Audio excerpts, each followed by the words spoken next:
door opens, in comes Mrs. Redmond. She's a small framed woman.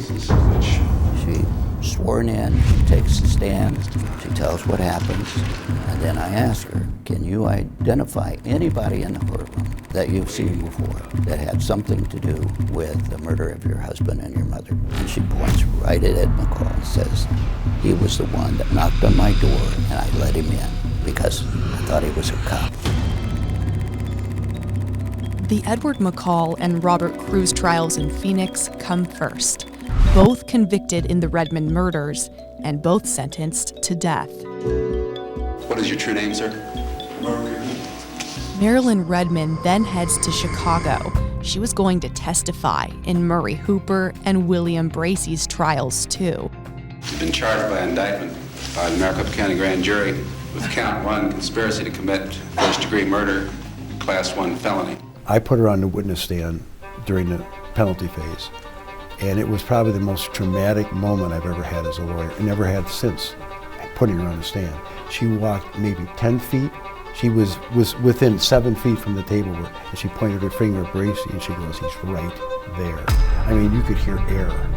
There wasn't a sound. It was like, it was frozen in time. I mean, I'll never forget it. Another murder conviction and death row sentence for Hooper and Bracey.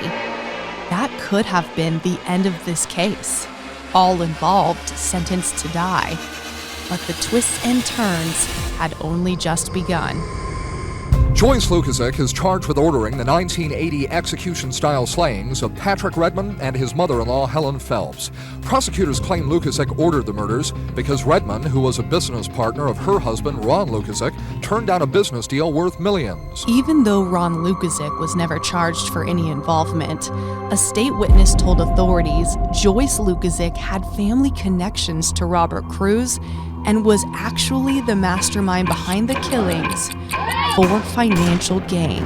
The jury found her guilty. Joyce is convicted in the slayings too, at first. I don't think we ever went to sentencing. It was reversed, or granted a new trial. Yeah. And then others tried her. And then she was not convicted, right, eventually? Correct. So first she was convicted, then she was not convicted. Just the same as Bobby Cruz. Right. The same as Bobby Cruz. You heard that right. The Arizona Supreme Court ruled Cruz was denied a fair trial and ordered a new trial. This time, the conviction, not guilty. But the wannabe made man paid a self-inflicted price for freedom. So Bobby Cruz, who was unsuccessful in bringing the Chicago and Las Vegas Mafia to Arizona, that failed. But he was tried in Arizona at least twice, not convicted.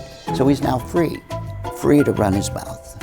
And that's what he did. He kept talking about all his connections in Chicago, tried to huff and puff himself up to be a mafia-made guy. And then he disappeared. A few years later, there was a contractor in rural Cook County that decided to plow up some cornfields and put in a housing addition. And they plowed up Bobby Cruz's body. He had been restrained, tied up, shot in the back of his head, execution style, rolled up in a tarp and buried.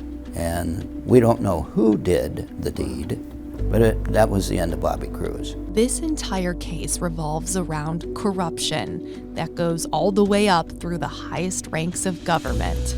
Murray Hooper and William Bracey were on death row in Chicago, but Joe Brownlee wanted to prosecute them to Arizona's death row too. I get pushed back. Why? Money. They've been convicted, they're on death row in Illinois. Why are you doing this? There's no reason to do it. Nothing can be gained by doing another trial. Boy, was Joe Brownlee right.